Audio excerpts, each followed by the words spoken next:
مصطفى شوبير امبارح انت غلطت تاني غلطة في تاني ماتش ملهمش اي لازمة. انا مش عارف ده يعني ضعف تركيز ولا انت بتهزر ولا انت شايف الموضوع ماشي معاك ازاي. انا مش عارف هنلاقيها منك ولا من ابوك ولا نعمل ايه معاكم. محمد الشناوي ما بينزلش، رؤية الجهاز الفني والسيد روبيرو على دماغنا وتحترم، بس المفروض لما يكون في خطأ واتنين من حارس مرمى اللي هو نص الفريق لازم يكون في تغيير عشان يحس حتى بالمسؤولية شوية.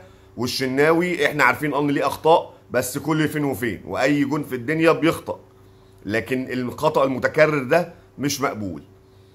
نتمنى ان خوسيه روبيرو ياخد باله من الحاجات الصغيره دي، زي البطء في التغطيه الدفاعيه اللي كنا شفناه امبارح في اكتر من هجمه وما لا يذكروا، بس كان في برضو يعني نسبه خطأ واضح في التغطيه الدفاعيه.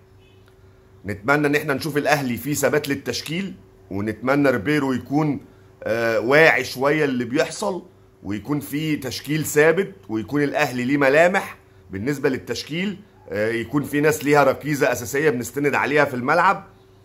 وبجد برافو محمد علي بن رمضان، برافو احمد السيد زيزو، برافو اشرف بن شرقي.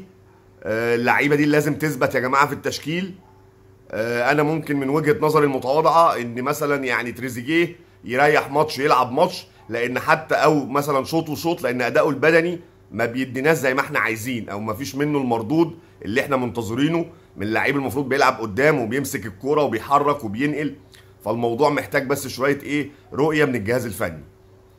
دي كانت حاجات يعني هنقول ان هي شبه نقط سلبيه اللي كنا لازم نتكلم فيها، عشان لازم الاهلي ياخد باله، لان احنا داخلين على افريقيا ومش هيبقى في مجال للاخطاء، ومش هيبقى في مجال للتغييرات الكتير في التشكيل.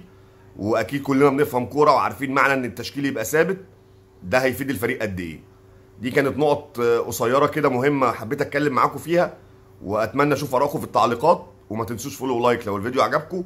كان معاكم ميدو الصباغ، واشوفكم في فيديو تاني على خير. السلام عليكم.